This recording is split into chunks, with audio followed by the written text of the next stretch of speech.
Now the opposition leader is here in the studio with me. Anthony Albanese, thanks very much for your time. Good to be with you. We're talking drought. So the Prime Minister landed and pretty much whipped straight up to Dolby, another $100 million announced. Do you welcome this? Well, look, I welcome any assistance for the farmers, but the fact is that Scott Morrison has been dragged kicking and screaming to this. There's a hashtag has gone viral on social media, Scott Morrison, where are you? People in drought-affected areas have been very concerned about the Prime Minister's lack of action, and they've responded by posting photos of family members, of everyone, including people, a few pets involved, everyone in communities. Up there at the moment. And they've been very frustrated. The government has been, since May 18, has been just all about politics, not about fixing things, not about acting like a government. And this is just the latest example of that. Well, since May 18, obviously the government's announced several measures, several spending measures for farmers, and there's obviously the longer-term drought fund of $7 billion. But what are you saying is lacking here? Well, take, for example, what they've done in terms of legislation before the Parliament. They went along to the drought summit that was organised by the Daily Telegraph in Dubbo and announced that they'd have a drought fund. They took $3.9 billion from the Building Australia Fund. $3.9 billion, or $3,900 million if you want to put it that way. And they've put $100 million forward with today's announcement. Previously, where they were at was $3.19 billion immediately taken from the Building Australia Fund, supposedly for drought, but only $100 million flowing each year and nothing in the current financial year, it only beginning from the following financial year, as if Australia hasn't been in drought for a number of years now. So the government has been very complacent. They, in their own words, said this was all about providing a test for Labor. We were never going to oppose the drought fund. We said on the day that it was announced at the Daily Telegraph Forum, I stood up in Dubbo, having been given no notice of it, and committed Labor to not just to investment and support for farmers, but at whatever level the government deemed appropriate, we would back in. And yet they just played politics with this. And now that I think people have realised that there wasn't any money flowing from that $3.9 billion. Well, there's $100 million now, but well, that leaves $3.8 billion later. Do you have an alternative? Is the situation so bad you're saying that we need something drastic, like we're talking billions here to help out and get the money out there over the next year, for example, a special one-off spend? Is that what we're talking? Well, what the government needs to do is to examine the need that's there and respond, and quite clearly they haven't been. We're not the government, we're not on the Treasury benches, but what we do know is that the response of the government has been seen to be, not by us, importantly by people in Queensland, in New South Wales, as being hopelessly inadequate, which is why they've had this campaign, obviously a spin-off from the Where the Bloody Hell Are You campaign that Scott Morrison was known for. And that was a disastrous campaign. This one, by people in Western Queensland and New South Wales, it began in central west of New South Wales, apparently, has been far more effective than Scott Morrison's campaign was. So when it comes, though, to the response that you're saying should happen, I mean, the government has things in place. There's, for example, the farm household allowance and changing how that happens. Money is going to local councils now. There's fuel and grocery vouchers. They were announcements today. But that's been extraordinarily late, given that legislation passed both houses of Parliament, taking $3.9 billion. But that 3.9 you keep mentioning, I mean, it's not like that was about to be spent. Well, they could have spent $1 of it.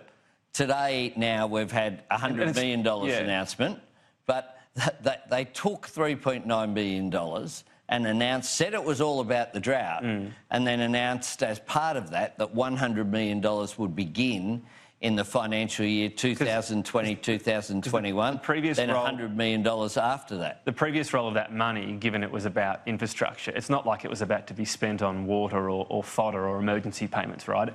Even if you spent that on that day in the old fund, it wouldn't have actually resulted in a project for many years. Which is why at the time, full well that we argued, which supported the legislation, but we argued that the need for farmers at the moment right now required and demanded a specific payment for it immediately. And they could have done that. They chose not to because they'd rather play with legislation and trying to wedge Labor and play political games. Remember, they introduced the legislation on the Monday, and put it straight through before it could go to the party rooms, which is the normal process of the way we do legislation in this building. Legislation comes in 1 week, it's moved, it has a second reading, then it's debated the week after. That was all thrown out because this was so urgent, and yet the funding didn't start flowing from until the 1st of July 2020. It's about time this government focused on what are the national interest needs of the country rather than on just playing politics with every issue. On dams, you've had criticism the government talks about them rather than builds them. Where should they have built a dam in the last 6 years? We're not the government. I know, but we're not the government. No. The way that you build a dam is you get proper advice, 2 departments, you go through an EPBC process. You don't sit in the Sky News studio.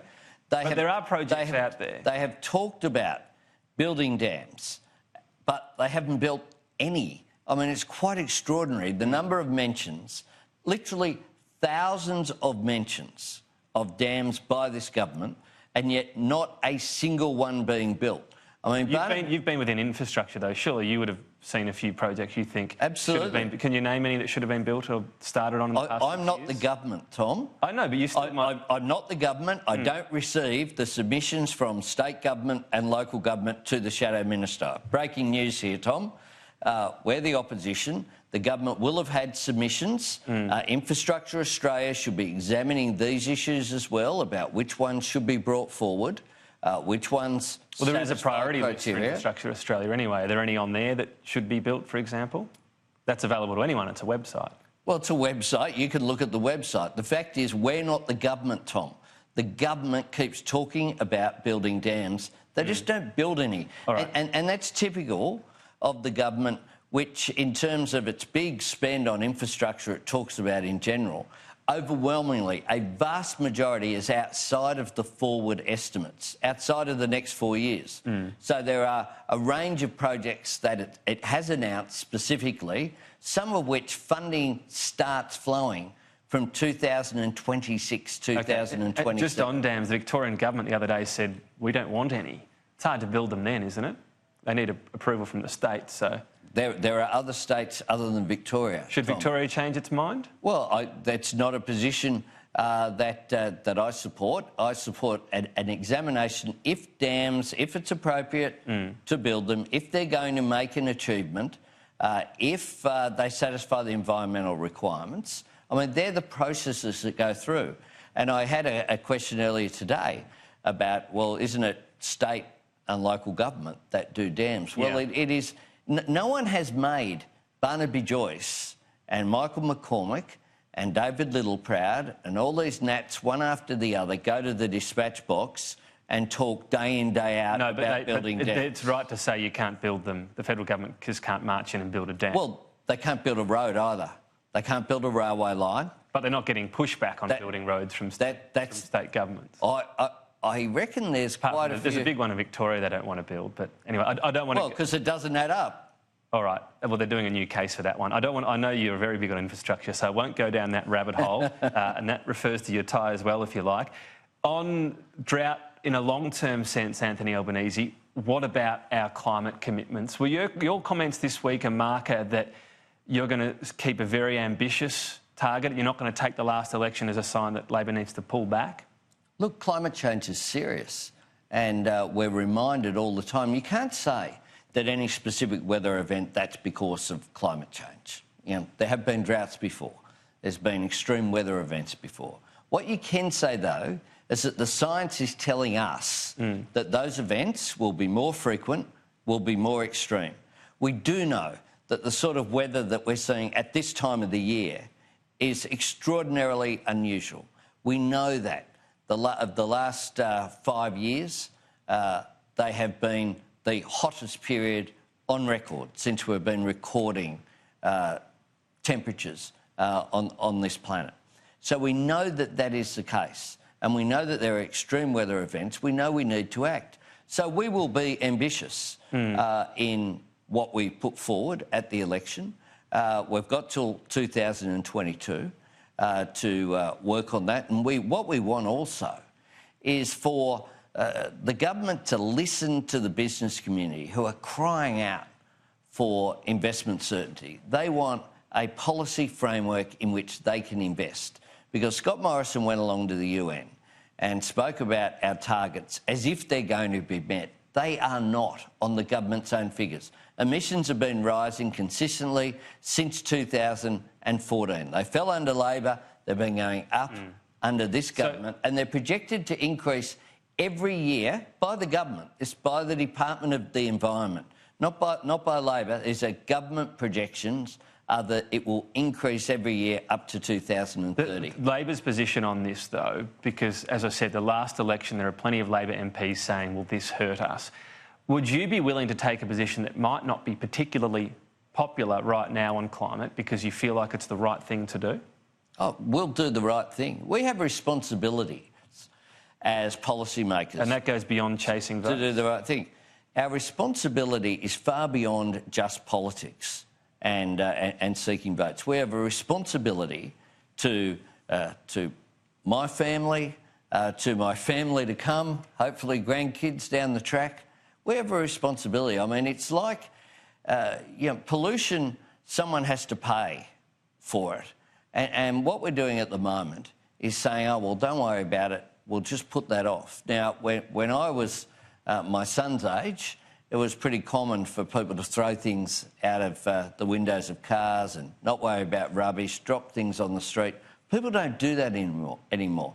There's a far greater consciousness that you can't just leave someone else to clean up your mess. And young people, we've seen, not surprisingly, are really frustrated at the attitude of, she'll be right, mate. Scott Morrison's speech to the United Nations didn't reflect the facts, and he blamed the media for pointing out the facts. Okay. And the fact is our emissions are rising, we need to get them down. And just finally, the other headline out of Scott Morrison's visit was around trade and China. Do you agree there is an issue with China's trade practices? Oh, absolutely. And certainly issues like IP, and there's a range of practices that China has been engaged in that are inappropriate. And I've said that before. Penny Wong gave a speech in Jakarta this week about that. But it's a matter of how you resolve the conflict that's there between China and the United States at the moment. It's also about... They have a strategic competition at the moment is going on, and the best way the starting point of that should be, is it in Australia's interests for that strategic competition leading to conflict to be resolved? The answer to that is yes, and therefore you have to look at Scott Morrison's comments. Did they help to resolve the conflict, or did they inflame tension? All right, it's also about the position Australia obviously takes. Should there be a push, albeit perhaps a more diplomatic one, to reclassify China? Perhaps it's not a developed country, perhaps it's not a developing country either, and it's somewhere in the middle. Well, it's an emerging country is one of the things. But the key is what the WTO considers the rules that it gets set. There's a great contradiction here, though, Tom, which is that the government stands up and spruiks CHAFTA, the China-Australia Free Trade Agreement. That was done under the existing trade regimes. They say that's a great achievement. So was it a great achievement, or is it bad because China's classified the wrong way? Happy to put that to the government. I think it's a good point. But what about your view on reclassifying China? Should Australia be part of a concerted push to do that? I don't think that these issues are best resolved through a megaphone from the United States just after Scott Morrison attended what became a de facto campaign rally for President Trump's All right, but do you agree that China shouldn't be just considered a developing country alongside, I mean, for example, if you go on the alphabet, you get Chad, China and Cambodia. They're very different countries. There's nuances there. And China is certainly also a very different country from Australia or the United States if you look at per capita income. And one of the things that China is very conscious of, is the view that somehow its economic development has not been legitimate, that they should have just stayed in poverty. And they're very conscious of that. They're proud of the fact Scott Morrison wasn't saying that. Well, what he was saying was that they should be classified in the same way that Australia and the United States are. Well, he didn't actually say that because he said it could be a recently developed nation, so it still might have a separate status in that regard. There was not nuance in Scott Morrison's comments from Chicago with the loud hailer. China is a critical trading partner for Australia. Many Australians rely upon China and the trade for their jobs. Okay. And it is important that Scott Morrison, when he's overseas or when he's in Australia, represent Australia's national interest rather than get carried away and excited as I think occurred. And in terms of sending a message, I think it showed a great deal of hubris from Scott Morrison, who's shown, I guess, that post-May 18, he has, whether it's on China or on other issues that we've discussed here today, I don't think he's putting forward the Australian national interest at the forefront.